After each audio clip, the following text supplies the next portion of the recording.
Good evening, everyone. It's Tom Sydney Bushnell, aka Numbers, here from Psych.Club, from the Tom Numbers Show and Top of Your Game. And I've got my friend who's at the top of his game, Mr. Gus POYET. Welcome back to the show, Gus. How are you, sir? Pleasure to be here. Nice talking to you again.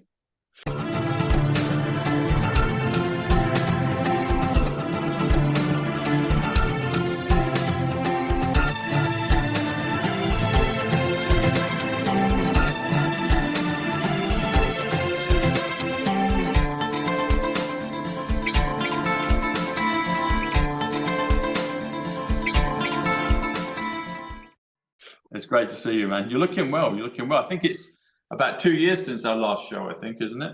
Yeah, well, looking well because of my last job. Yeah, Greece. Greece is a good place to live. It's the quality of life is very good. When you do quite well, because except one penalty, when you do quite well, also help. Being healthy and being happy. Good.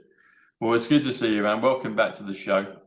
And we'll talk obviously about football, about you, your life, your career, maybe some philosophy, some thoughts. I'll share some numbers along the way. New viewers that are just here just because Gus is here, they call me Tom Numbers. And the reason for that is I talk about numbers and I try and connect the dots on things.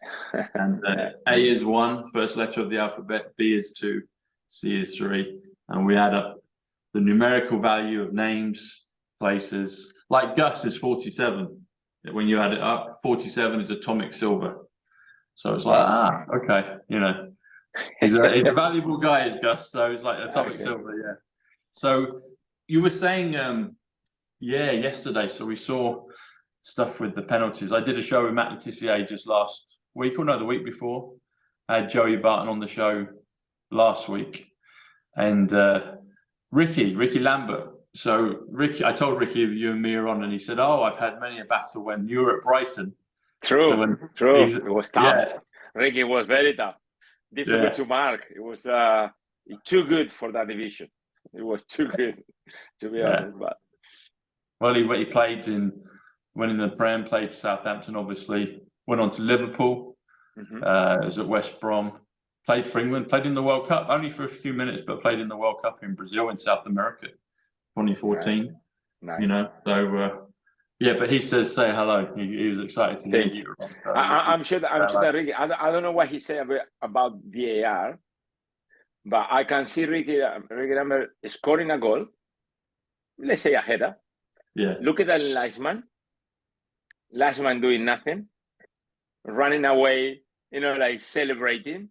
That's it. It's a goal. Nowadays, you need to wait.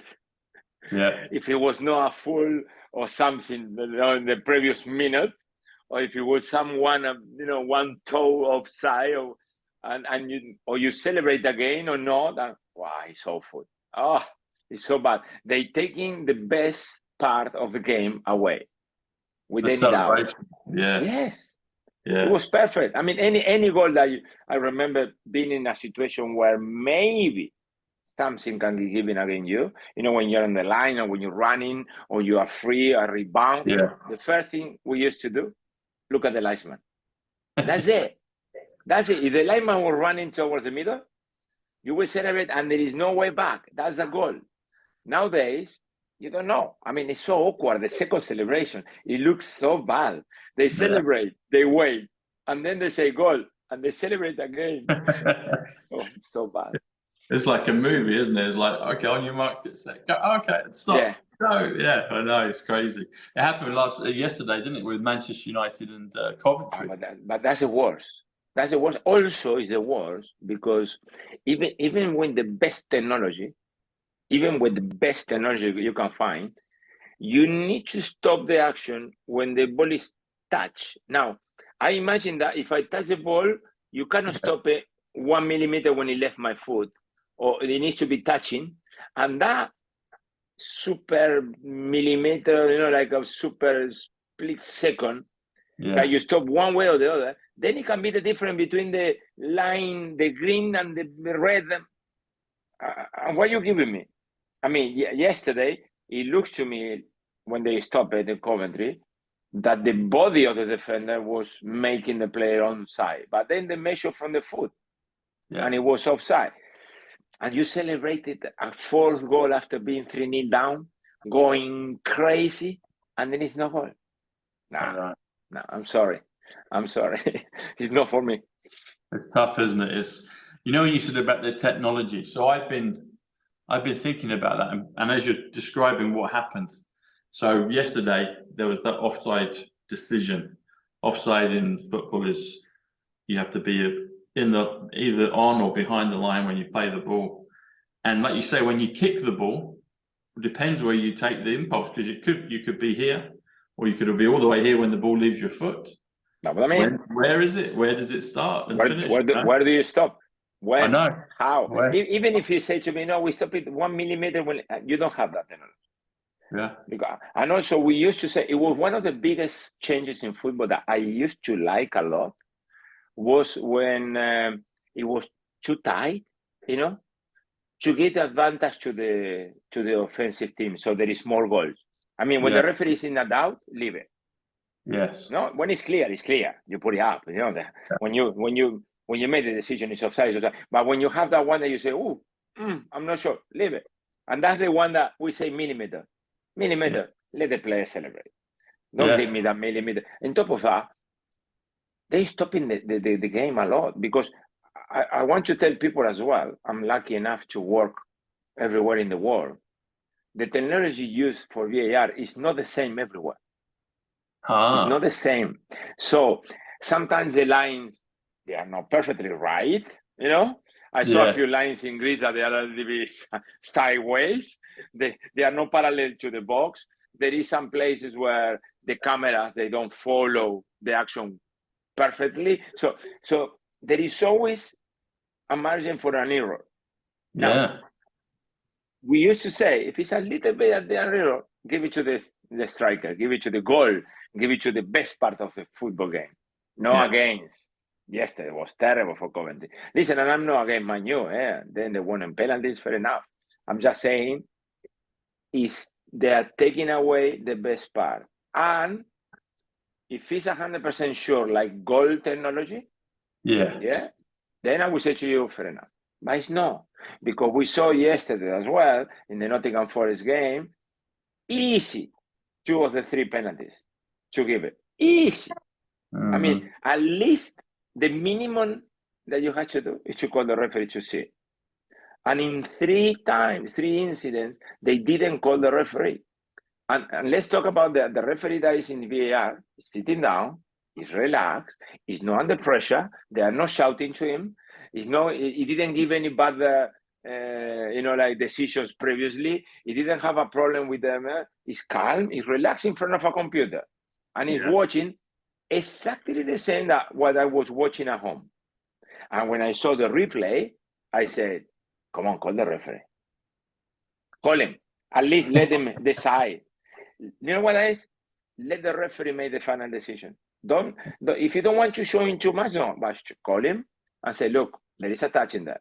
I don't know if it's enough or not. Or here, it's a handball, open, make the body bigger.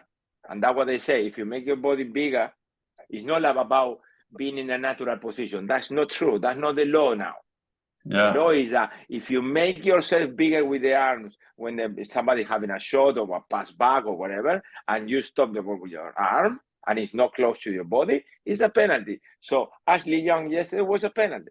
And the last one, forget it. Sorry, don't forget it. No, the last one, how, why? He didn't call the referee. No, there is no explanation. I'm sorry. Don't give me any tricky, silly half lie, because I don't accept it. I don't. Yeah, you're right, man. And Matt, look, just put a tweet out today saying that it's strange that you can't question the VAR person, because there was the theory that they were a Luton fan, and Danny and others on the BBC were like, no, that can't be correct. And Matt was like, well, hang on, you should be able to question that. You should be able to say, well, hang on, why were they not allocated to another game? And they explained it today. They explained it today. I didn't know this. Okay, they explained it that they know PG mode, they know, the referees, if they are fan of certain clubs, so they try to avoid a maximum as possible, be involved in his club and also in the biggest rival. Okay, right. So that those two, they are okay. For example, if somebody from Birmingham and is a Birmingham fan, is not involved in Aston Villa, but then you have Coventry there, or you have Wolverhampton, or you have all the West Brom, and what it means, it can do the other one, but also they should, if they can, look at when those teams that they are playing for the same. It's not for the integrity of the referee. No, let's not go into that point, because it's nothing to do with this case. It's about being free of this possibility. Not get involved on talking on this, because you know why it's depending who you are or depending what you say, and then when the biggest journalists nowadays, the ones that have plenty of publicity, and we can call a few, they give the verdict, that become bigger, so to name a few, if Gary Dicker says something in his Twitter, or if Gary Neville says something, Lineker, or Jamie Carragher, or Roy Keane, they are big names in football, and their opinion is massive, and they need to decide which way. But here, I don't think it's about the integrity of the referee. That's out of the equation. It's out. Forget it. It's not worth it to talk, because I will never think bad about a referee. I'm talking about why you put the referee in that situation. That's the bad. That the first decision is the bad one. Don't even let that become a question. Thank you. Because I didn't know. And for me, it was a terrible VAR decision. That's it. But now that you go, why they done that? It was not necessary. But anyway. Like Phil Jagielka was saying, he was saying it didn't really help them anyway. The results, the way it went, it wasn't really an issue. But like you say, don't even let it get to that where it could be a question. So do that before. It can't even be a question. I remember I had a coach. I think it was in Uruguay, and he said when you don't remember who was the referee, that means he was excellent. Yeah, he was excellent. Yeah. When you know the name, something happened. Yeah. And now, wow, everybody's talking about him. Yeah. It was not even on the pitch. Imagine. Yeah, he was somewhere else remote. I know. Yes. Crazy. Talking of the technologies, so it's interesting you brought that up, because so one thing, if you do the abbreviations on VAR, so if you do VAR, V is 22nd letter, 22, A is 1, R is 18. So 22, 1, 18 comes to 41, which comes to the word alien. And I'm thinking of future technology. I tell you what, they're coming. They are coming, aren't they? They are coming. They're coming. But look, you know what is the problem now, that I'm really worried about, or sad about it. It's going to be practically impossible to take the VAR away. Why? Because in every game there is another 3 or 4 people involved, referees that they are somewhere. So it's people that they are working, even if they are not refereeing, and that become a part of the football community, and it's people that they can lose a job. They can maybe they don't get paid. So that's the problem. So for me, which is ideally would be first, it needs to be quicker. Right. It needs to be easier. Yes. Okay. You know what I like it? That I don't know how you're gonna call it, like a wall that they put in the World Cup that it cut through the player. Do you see? It's like like a white That's better. If it's perfect, the line, that's better, because that means that if you have your hand, that the striker it doesn't count the hand, because you cannot score with your hand. It's from your armpit or your foot, whatever is more advanced except your arm. But the defender is similar, so you can put it really in the position, and then you can say, these lines, they're tough. Listen, they are tough for the people that are doing it. Don't Yeah, put it's me. difficult. They're not very clear, are they? Listen, but don't put me on it. I don't. If you say to me tomorrow you want to be a VAR, no, I'm not. No, me, I can watch the game and I can tell the ref, have a look at the replay. Go. I'm saying nothing. Just and we show the replay. That I ask a few referees, top referees. Can you please ask the referee association to try to change the rules of the VAR? Meaning, you didn't give a penalty. They call you from the VAR. They say nothing to you. Nothing. You go and you watch from different angles, and maybe you can say, okay, give me the replay of number 3 camera again, and you watch it again. It's slow motion, okay. But don't call him and show humble. Look, it's a humble. It's like the referee VAR is pushing the referee to give the penalty, or the other way around. Right. No, show the referee. It's a great tool for the referee to review his own decision. And I'm sure that I'm sure the referee yesterday, he thought that the last penalty, he touched the ball, the defender, Ashley Young, and if he goes and watch it, they will say, no, he didn't. It's a penalty. It's so simple, because I cannot see himself saying, no, look, maybe he touched it. No, you cannot look in any way because he didn't. Simple.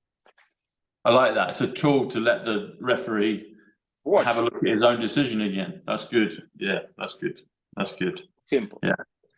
Like you said about those lines, the World Cup lines were good, but the ones now, they're not clear and obvious. They're clear and they're unclear and unobvious of what the line is. That's the thing. It's totally backwards. Don't give me that. Listen, I repeat, it was already difficult for the referees because it's a terrible job. I done it coaching maybe the first 3 months. And after I had a few F words from the players towards me, because I was a referee, and they say, you know, go. I said, I gave it to my assistant, and I said, that's it, I'm not refereeing anymore. I'm the manager. I don't want a player to say something to me. I don't take that risk anymore, because it's natural. You know, you try the training to be non-stop the more you can, you know, because if you stop in every friction, you know, you don't train. So maybe there is a little bit of a friction and you say play on, and it's another one and you say play on. But the third one, you have to stop it, because if you know, maybe it's a fight. And probably you stop the one it was the less of the frictions. You know, you didn't stop in a proper one, you didn't stop in a big one, and then you stop in the, because it's the third and you cannot let too many go past. So I said, you are human beings, you know, you don't give a penalty, 50-50. You don't give a penalty, if it's another one, you're gonna give it. That I will do it, because it's natural. If it's 50-50, I mean, but it didn't happen yesterday. No penalty, no penalty, no penalty. They can have 10, they wouldn't get one yesterday. Yeah, it was crazy. It was funny when I did the numbers on VAR, and I said, Aidan, you said they're coming. You had a big smile on your face. You know, what's your knowledge or your thoughts on that? I've got an interesting story to tell you that happened at the weekend with me on that subject, Gus. But what do you feel about that? Aliens. Yeah. Well, I think there is. I mean, it has to be something apart from the Earth. Why not? Of Why course. are we going to think that we are the only ones? Massive, you know, space that we have with so many things going on and more and more. I mean, with any doubt, then how they are, how the technology, all the things, I don't know. You know, that is impossible to know. But you know, it's like I know people in Uruguay that strange things happen to them. You know, especially in the areas where there's not too much population. And you say, okay. And I remember driving sometimes and thinking, will it happen to me or no? Or it didn't. But the people, they don't try to convince you. They say what happened. You know, things that they saw, things that happened to them in front of them. And that it was there. They were not dreaming. So I think there is something. How big or how good, or I don't know. I believe you. I agree. I've had. Tell me the story that you want to know. So we did. I told you, me and Matt, the CCA, did a show about 13 days ago now, And then it went viral. I asked him some quite interesting questions. It's mad. Nowadays he's really viral. Whatever he says goes crazy. Matt's brilliant. I love him. He's brilliant. And then the papers did some reports on it about a week later. And on Friday, they put a picture of Matt on the front page. And then just over the other side of the page, on the Daily Star, they had a picture of a purple alien. And they said the green aliens could be purple instead. And that night on the Friday, I got back from the shopping, and I was coming into, because I live now here in Bournemouth on the coastline, and I came in, about to come into the house, and then something in my mind says, look up. Because I've seen ships before. I've seen lights in the sky. Ricky's seen them. I told Ricky about it last year. He saw a ship with his mama in Norway last year. And anyway, I hadn't seen one for a few months. Last one was in February. My brother, his wife and children, and my dad were here because it was near my birthday. We'd had a dinner. And they looked up in the sky and started seeing them because I spoke about it before, but I hadn't seen for a few months. Anyway, I come in. I'm about to come into the house. Somebody says, go and look up. I look up. I see one. And the way that I recognize them is they're not flashing, like the lights aren't flashing.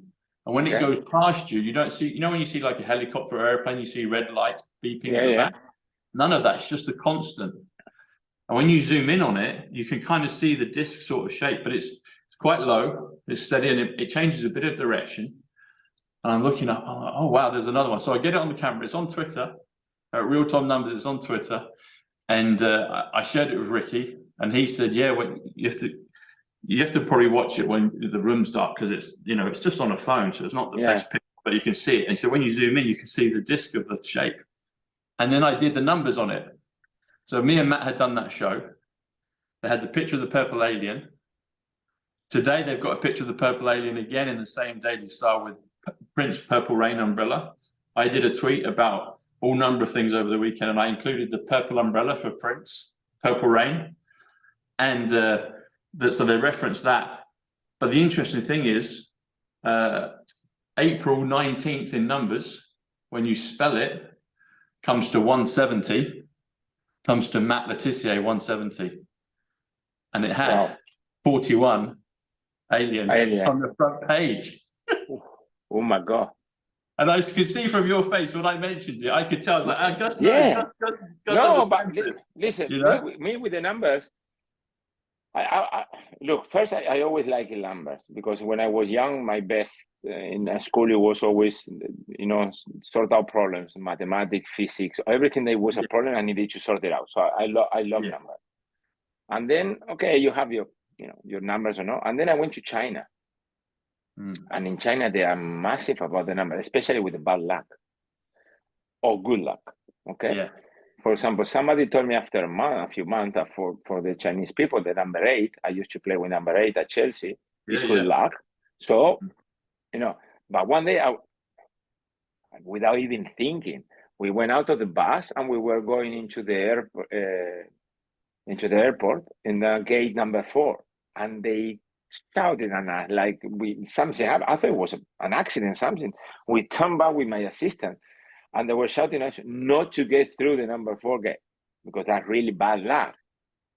So then you start paying attention to all that, because you're thinking, wow, I mean, there is, and we have plenty of things in China. I mean, I can tell you 100, but it's something that, one, it's a coincidence.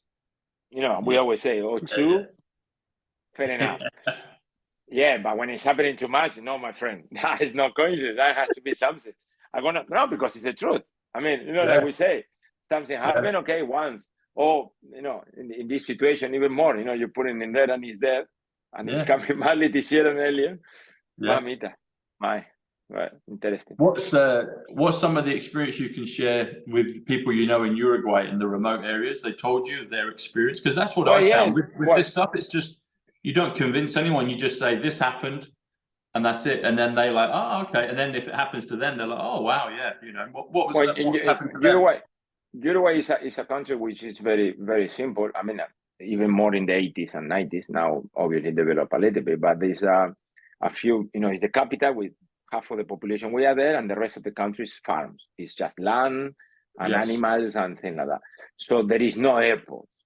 Okay, and I promise you, there is no like films like small planes landing with drugs in the middle of the no, that is fiction. In Uruguay, no. Okay, so there is plenty of farmers and people that they have farms that they've been in the situation of being in the small roads, these really bad roads, and finding that light that you say. At that time, there were no telephones. Okay, you couldn't film.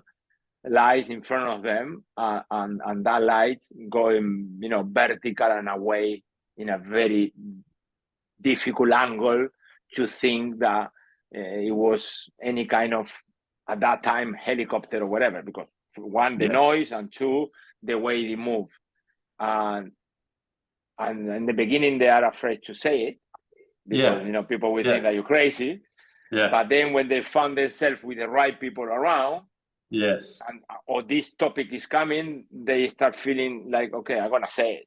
And when they commented, we were all looking like, wow. So then I remember, because then you leave one of those farms and you're driving thinking it's gonna happen to me, Like I say, it didn't happen to me, but there is many. I mean, really, like you say, that kind of light that is going flying a certain way without explanation, and it's I mean, listen, it has to be something.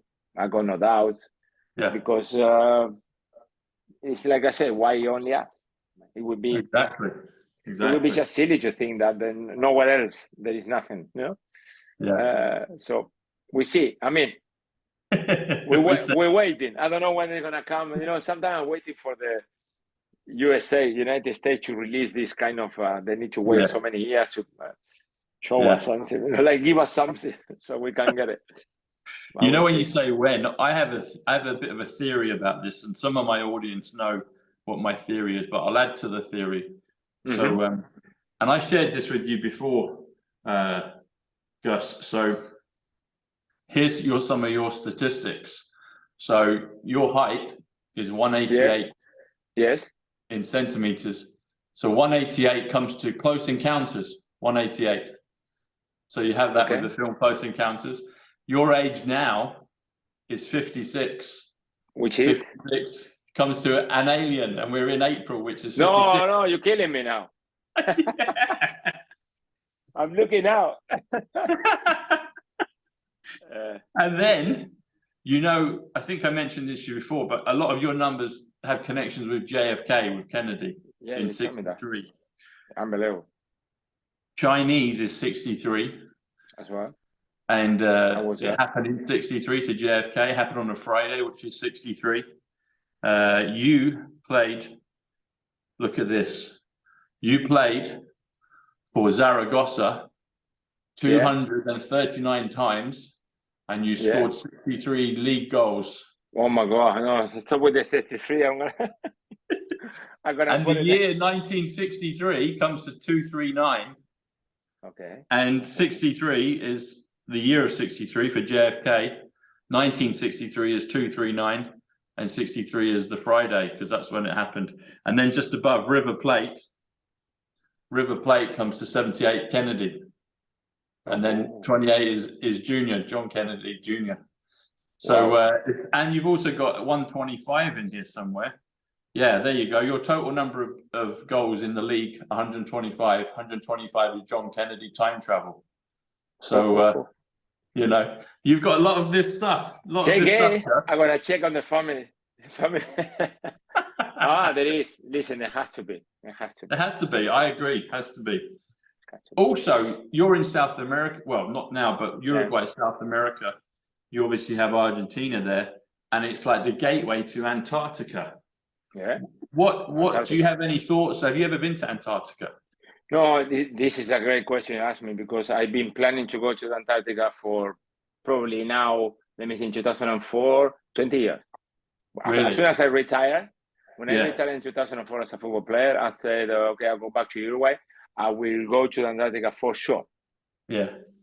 And for some reason, I didn't. But it's something that is still there present. I have to, because they told me, unbelievable things from there, and it's so close to Uruguay. And Yeah. why I didn't, I don't have an explanation, but it didn't happen.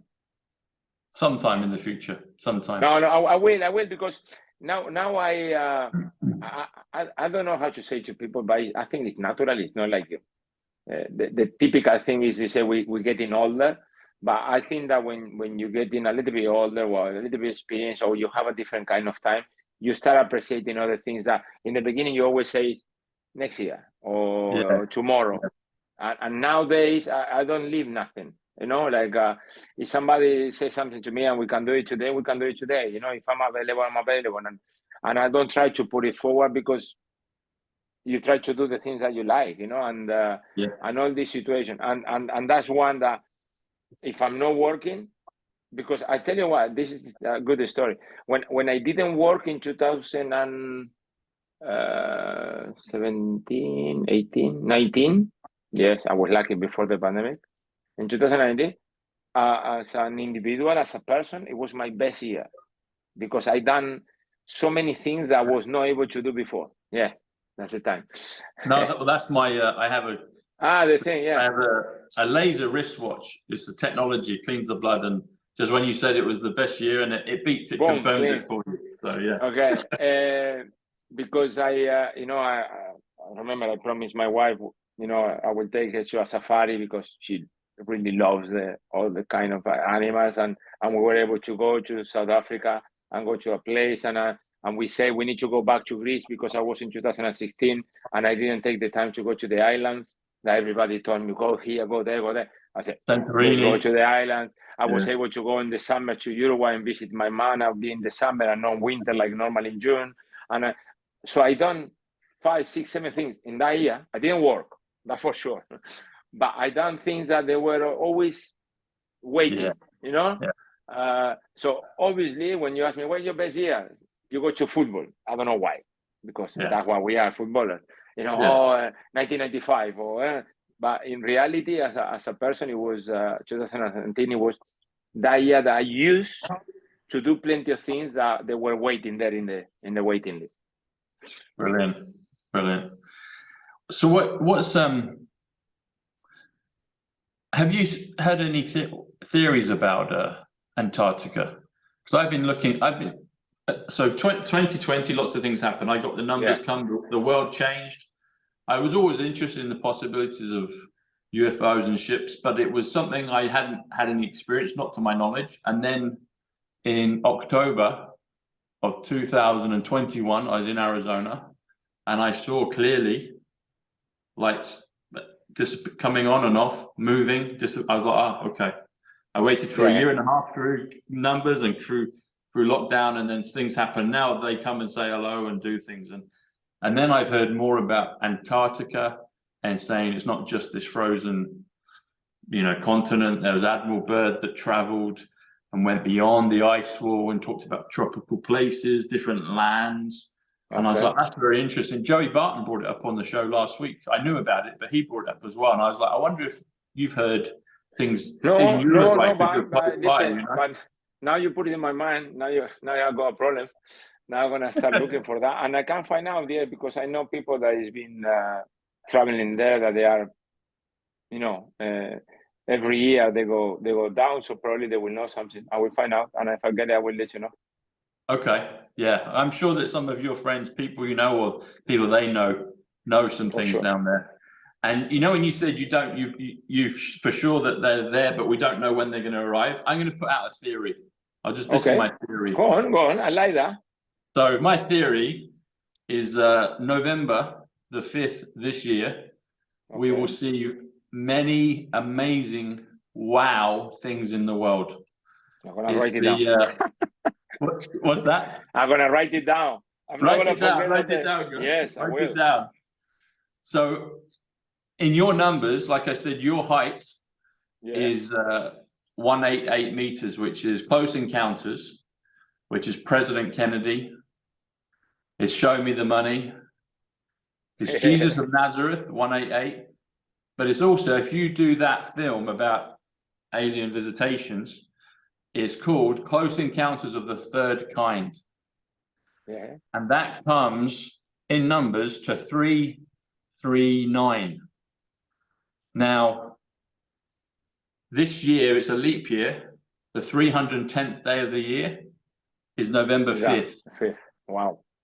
And if you add the word on, if you say on 310, it comes to 339, close encounters of the third kind. And so I'm wondering, I think we might see something. That's my feeling. I feel that we could see something. It's in my diary. Don't worry now. It's in 5th of November in the morning. So I remember. I will be thinking about you that day for sure. I don't know where I'm going to be. That's the only problem, you know? That's the only problem. But I will. You might be in Antarctica that day. You never know. Who knows?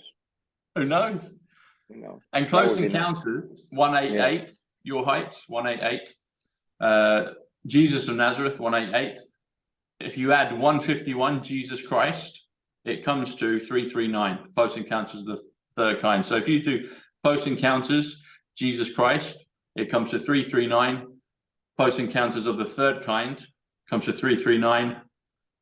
On 310, so 29, which is on, or Diana. On, 310, it comes to 339. Maybe we'll see Princess Diana come back then, maybe. Oh, I love her. Absolutely love her. She's amazing. So special.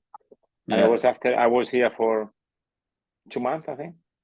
I arrived that year in England. In 97, did you? Yeah. I was in Legoland in the morning with my kids. Yes. And somebody called me.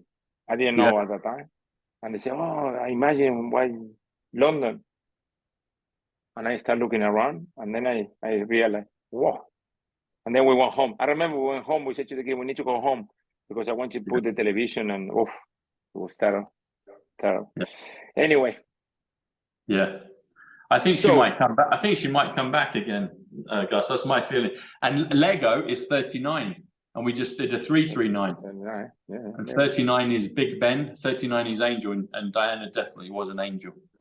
Top. And Legoland is Secret, 70. So maybe the Diana Secret comes back, you know. From Lego. Top. That's brilliant. Well, I love this. That's why we're friends. We've known each other for 8 or 9 years now. It's like Gus is open connection. To things. Yes. Listen, the good thing that you've done is not to put me in the same one with John Barton and Marley this year. Because if we are the 4 together, that's it. That day everything is gonna happen, you know. Yeah, exactly. Because we got an opinion. The boys, they got an opinion, and it's always something to say. Definitely. But listen, I think that the good thing about being right or being wrong is that we can all choose how we want to live our lives and what we need to say or not to say, and then other people will accept you or no, like we've seen.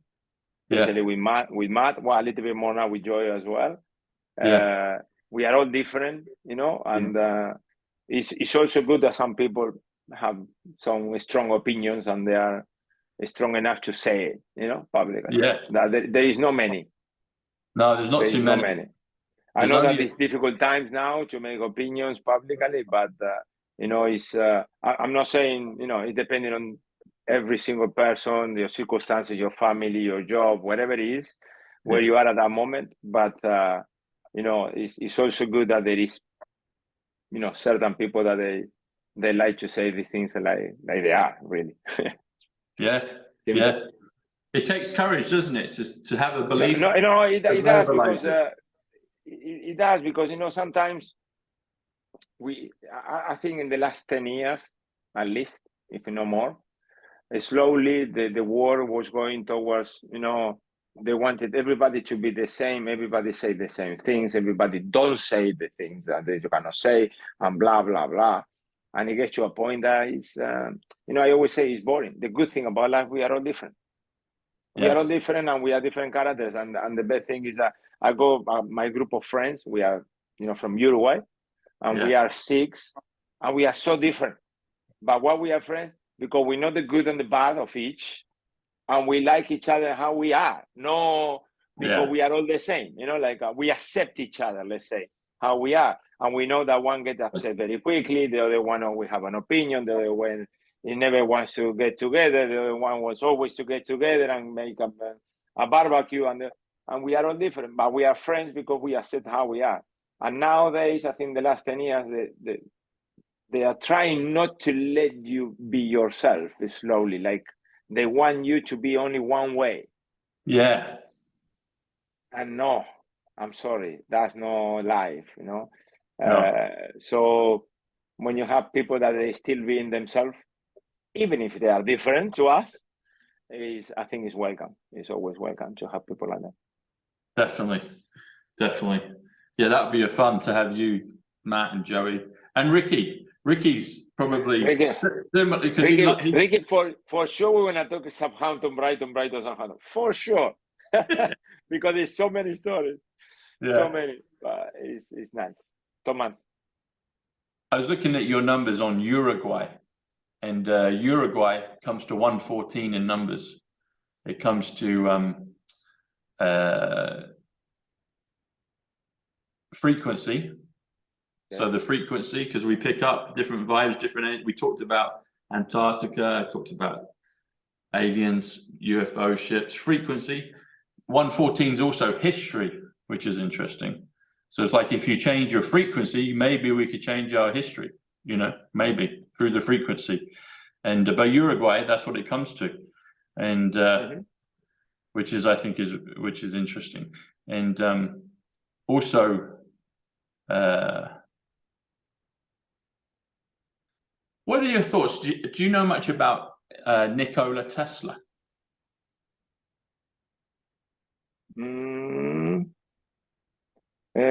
I'm talking about who? Let me think, Nico. No, not really. No, or I getting the wrong name, the wrong pronunciation from your name, or I don't. Tesla, not Elon Musk's cars, but the Nikola Tesla, the inventor. He did things like free energy. Okay. No, time travel. Okay. Frequency, all of that stuff. I just wondered if you. Now I know. Yeah, no. I know what you mean. Now I was thinking about. Okay. I'm missing someone that I know. They're gonna kill me. You know, like they're gonna think, oh, he's losing his mind. No, yes, okay. Yes, Tesla. He was a very interesting character. Joey sent me a book about pyramids, and Tesla talked about 3, 6, and 9. He said if you knew those numbers, it's a key to the universe. Okay. And the book that Joey sent me. But if you do the numbers on the pyramid, it comes to 119, which comes to Nikola Tesla. And I was like, okay. I'm gonna do that. You know that. Yeah. Check out. Yeah, I think you'd like him, Gus. I think Tesla would be interesting. Listen, lately I've been looking for different books to read, you know, especially to know, and because there is different thing nowadays, you know, you can't always think about reading always the same or fiction. I'm trying to look into different things. Yeah. To know, not to be, you know, like not to be one side or being not participative, to know, because you know, we went to school and we didn't decide what they teach us. They decided. No. I don't know who, you know, and I know who taught us what to teach. Who picked what to teach us? Exactly. Yeah. So, for example, in my country, the history is very short because at that time it was 150 years or so. We do history. Is it only 150 years? Age of Uruguay, well, 150 years? A little bit more they say, but in reality, it's not long. So when then the independence, you know, and so then we studied the history of the world. Okay. Yeah. Now there is history, you know, in the world. We can go back the years that you want to go back. So, for example, one of the things that we always talk with my friends, and again, I don't care about politics or whatsoever, but we studied a lot the wars, the world wars, obviously, and the Nazis, the Hitler and company, but we didn't study nothing from previously, like, for example, everything that happened in the old Russia. Lenin and Leningrad and all the other side. So they kind of teach us one side, but they didn't show us nothing from the other side. So I was reading a few books about, you know, what happened in Russia in 1920 and 1925, history, really. Yeah. Now, Yeah. again, not to put myself in one side or the other, because Hitler was terrible, but Lenin as well. So it's the same, and you're in one side or the other. But the idea is to know really. And that's the situation that we say, you know, as well, about we can go into financial. We learn nothing at school about economics. I didn't learn nothing about economics apart from numbers. I mean, we know nothing. When you were 18, 20, going to uni, you didn't know what to do, if you had the money or no. The only thing that is 16 on our time was the bank. Put the money in the bank.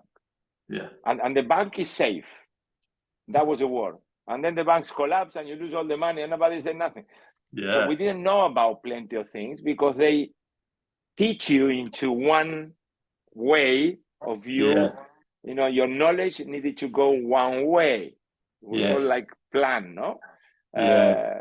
And the same is happening now with different other styles, other ideologies, but as well, they're taking the keys in a certain way. And sometimes you're thinking, oof, if I knew all I know now, no, what we say with experience and with the years, and the freedom to be able to read whatever you like, really, and believe in what you like.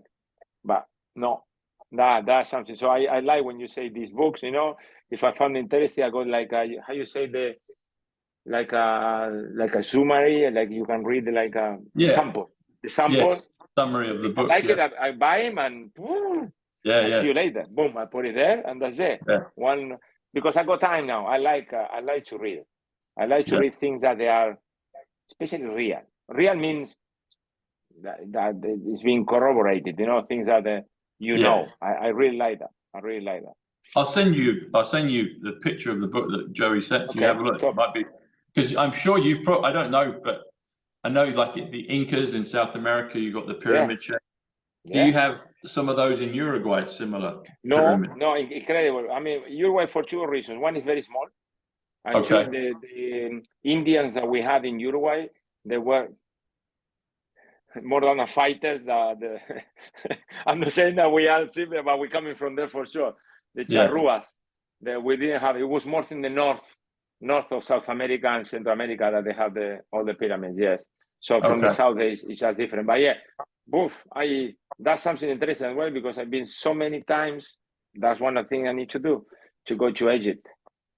That's another one that has been there. And I tell you what, why I didn't go. I didn't go, if I'm not wrong, because when I was planning to go, and I'm talking about probably between 5 and 10 years ago, it was a big, like, attack on a group of tourists visiting one of the pyramids, or something happened there. And I was a little bit like scared, you know, like, okay, it's not the time. And that was the time that I wanted to go. Right. Time went past. But it's something that really intrigued me. You know, I'm desperate to go. I want to see it there in front of me and learn a little bit. And maybe it's one of the good places I will take a guide, somebody who can tell me, you know, because sometimes you go to see, I don't know, you go to Paris, the Tour Eiffel is the Tour Eiffel. You don't need anyone to tell you. You can read it there if you understand. But how they done it, why they done it, why they have, how many years ago? How? Yeah. I mean, it's scary, but it's true. It's unbelievable. It's impossible I cannot imagine how. I don't know. It would be amazing to know. Well, guess what? I've got some nice numbers for you on this. So when you said about independence, so it made me think of Independence Day. Independence Day is 128, which comes to GUS POYET. GUS 47, POYET 81. That's good. Independence Day. That's me. Yeah. And when you were talking about Russia, Russia's 87, which is Stella, which is justice, which is truth.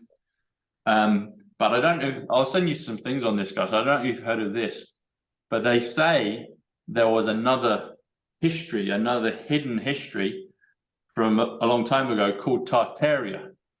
And Tartaria in numbers is 88. You have to travel at 88 miles per hour to time travel. My friend Donald Trump is 88. He's got his book. He talks about all kinds of things, but he knows a lot more than, you know, what he can say as president. 88 is Scotland. Edinburgh's 88. Copenhagen's 88, Budapest is 88, Moscow's 88, but Tartaria is 88. And what they say is that somehow through a change in frequency, which is Uruguay 114, it changes the history, which is also 114, and is a hidden history. And they talk about the mud floods. You see some buildings that have windows kind of in the pavement, and this is a big areas. And it's like, how did, you know, before electricity, how did the man just with horse and cart build the huge cathedrals? You know, you have them in Europe and other parts in South America, around the world. You try, you know, so how did that happen? So they talk about Tartaria going across Europe, parts of Asia, and into Europe, saying that it was a hidden history. So that's an interesting thing about the possibility of that. Listen, the history that they teach us is somebody who decided that, somebody wrote it down, and that's the one we know. His story, his story's history, his story. Yeah, the one that wrote it is his story. Yeah. I mean, there is the book from is Orwell, 1984 is or yes, George Orwell, 1984. That they used to change the story. You know, it's a book that at that time it was fiction, but then maybe he knew something that we don't. I think he did. You know, that they were changing the everything, even the newspaper. They were taking it away and putting the new story in the newspaper. Yeah. I read that book and it was scary. Listen, I read that book and it's scary. Yeah. You read it and you think it and you go, it is possible? Like, wow. I mean, wow. But interesting. He wrote Animal Farm as well, I think, and you've got the pig and the animals, and just made me, and he's like in a waistcoat, made me think of Boris. It was like Animal Farm, you know, just all the crazy things that have gone on. But we were talking about pyramids. So pyramid is 86. Celestial is 86. The number 19 is 86. But Highlander, one of my favorite films about all this frequency time travel, is 86. But when you do pyramids, if you add an S, plural, it comes to 105, which comes to Gustavo. Oh, listen, when you put it in there, I'm going like that. I want to see, but I don't know if I want to see it. You know, like that. Oh, that was something to say. Yes. It's so funny. No, I always give a positive message. I know. Yeah. But what I mean is, you know. No, I know what you mean. You're like, oh, what is it? But Gustavo is 105.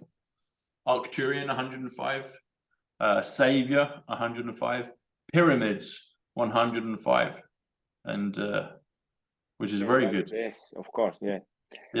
Top. Very good. Top. Yeah.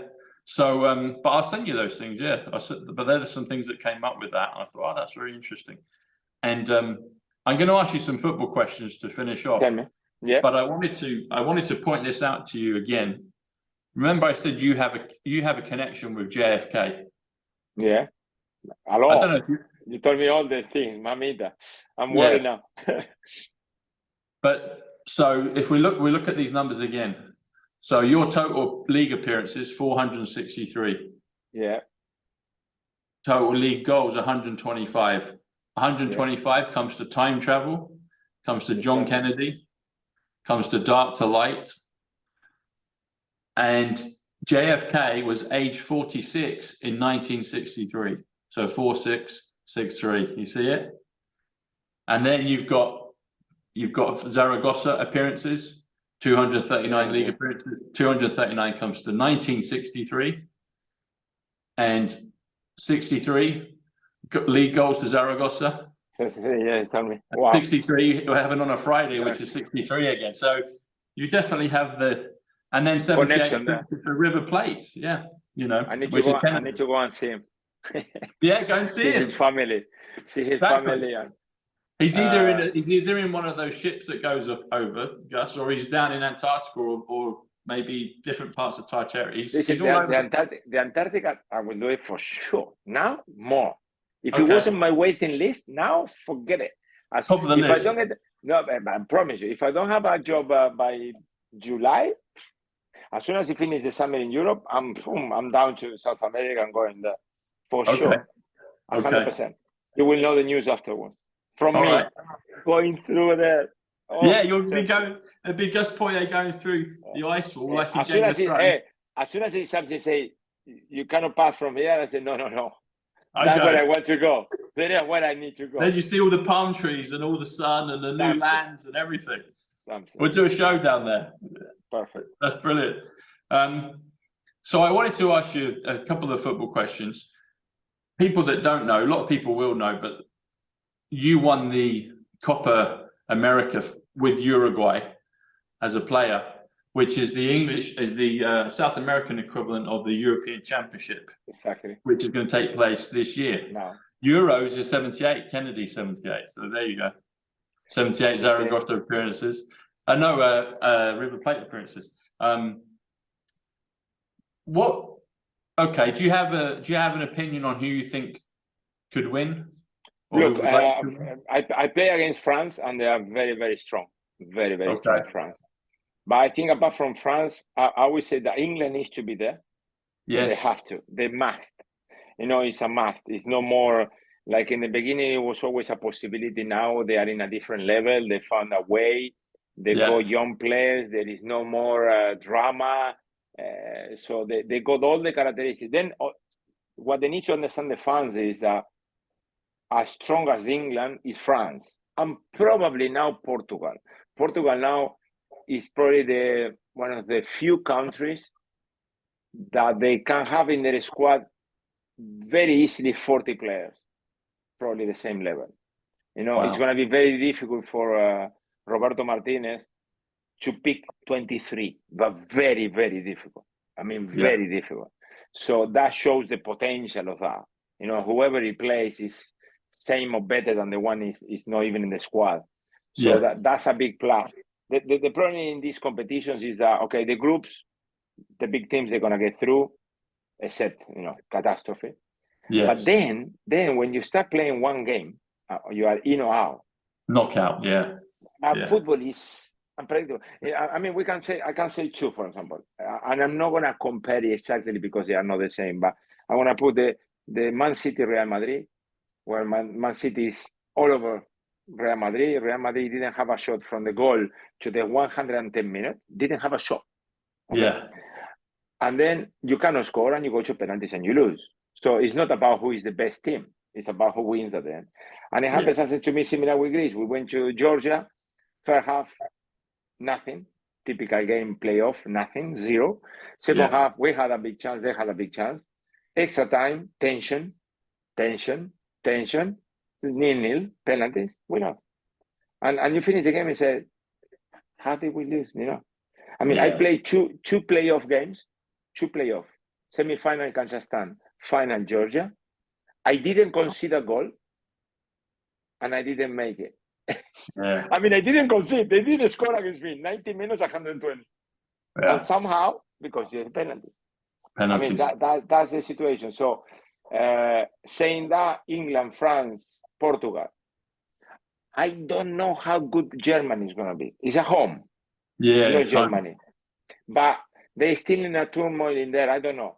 And then, the ones that that they can do differently, Spain, because they have certain qualities. But I think the favorite is France, Portugal, and England for me.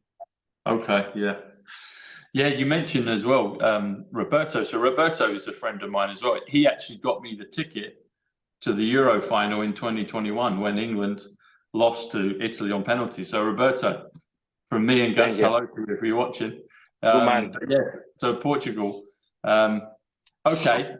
You're a manager, you've been a national coach, and obviously you have connections. So you won as a player Copa America with Uruguay. Mm-hmm. You coached Greece. They won famously the Euro in 2004. 2000. Claudio Ranieri's coached them, and then he won as well with Leicester. So you've still got a Premier League win in your locker, I think, Gus. My idea is to come back to England if I can. Obviously, it's difficult because everybody wants to be in England. It's about the moment, the timing. I think timing is key now in football. Most people doesn't know how I got the job in Greece, but I went to Greece for a different reason, nothing to do with football, and to visit my friends that they were in Greece, because I was in Greece in 2016. Yes. And the game that I was going to watch, it was AEK from Athens against PAOK. It was cancelled because of the pandemic. Okay, there were many COVID cases. So now I was Friday, Saturday, Sunday, and Monday in Greece doing nothing. January 2020, I think it was. 21, 22. We are in 24, 2022, January. And it's all been a blur, hasn't it? So yeah. it's always been a blur. And they say to me, why you don't meet these people? Why you don't meet these other? I said, well, I'm free. I've got nothing to do. I cannot do anywhere because it was all closed. And met, the technical director and the sport director, and one thing to another, and then I took the job. So imagine, it's the timing of traveling for a different reason to there. They were not looking for Gustavo Poyet, the coach of the Greece national team. It was the timing of being at the right place at the right time. They were already in contact with a few coaches, I think mostly Germans, but I was there, interview went well, everything went fun, and you are in. So, and here is the same, you have to be free when somebody from England wants you. And they give you a call and you say, yes, I start tomorrow, bang, gone. And for that, you need to be available. If no, it's very difficult. Yeah. Okay. Gus Poyet, 128. Timing is 72. The timing plus Gus Poyet comes to 233. John Fitzgerald Kennedy. There you go. Okay. You put him in there, yeah? I put you there. Leave me there. I'm gonna go. There you go. And before we wrap up, I wanted to ask you, I know you're not in Southgate's place. I know Gareth as well, so I wish him well, and I think we can win it. Wish him well as well. I know him. What if everybody's fit? What would be your 1 to 11 and formation for England? It's tough. It's very difficult because Harry Kane needs to play for me. Yeah. He's in the start 11 100%. I think Bellingham is in the start 11 100%. Yes. Where we have a problem is having them two. Now probably they will play like that. Harry Kane up front and Bellingham just behind. On the flank, we got too many players. Yeah. Too many, and that's a big decision for him. Because can you play with Saka and with Foden and with how many? Yeah. Because then you need to defend as well. Okay. Yeah. I think the biggest issue. I'm not going to tell you the 11 because it's very difficult and it's no respect to Gareth. But I think the biggest issue is the left back. Yeah, because of Luke Shaw. Yeah, you got a big problem at left back, and that's why in the past either Luke Shaw or Ben Chilwell they've been injured, and he's been struggling to play somewhere there. He tried with Trippier, he tried with different players. So the good thing, he got options, but and also there is little injuries and little things, so he can really manage that in the best way. The good thing is very experienced, but at the same time very young team. They can run, they can press, they can go non-stop. It's not a team that you're worried that they're going to get at the end of the season and they're going to be exhausted. No, I think they are, they got that potential to go on all the way. Yeah. Yeah, Luke Shaw and Chilwell. Chilwell had a great season before he got, in 2021 when they won the Champions League with Chelsea. It's been great fun, Gus. Thank you very much. Pleasure, like always. When I come back from Antarctica, I will let you know.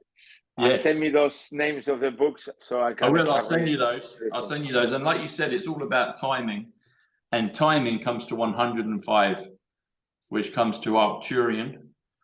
You played 105 league appearances for Chelsea, and Gustavo comes to 105 as well. So the timing. The time. 105, Gustavo 105, and you played 105 times league times for Chelsea. So, come on, my man. Thank you very much.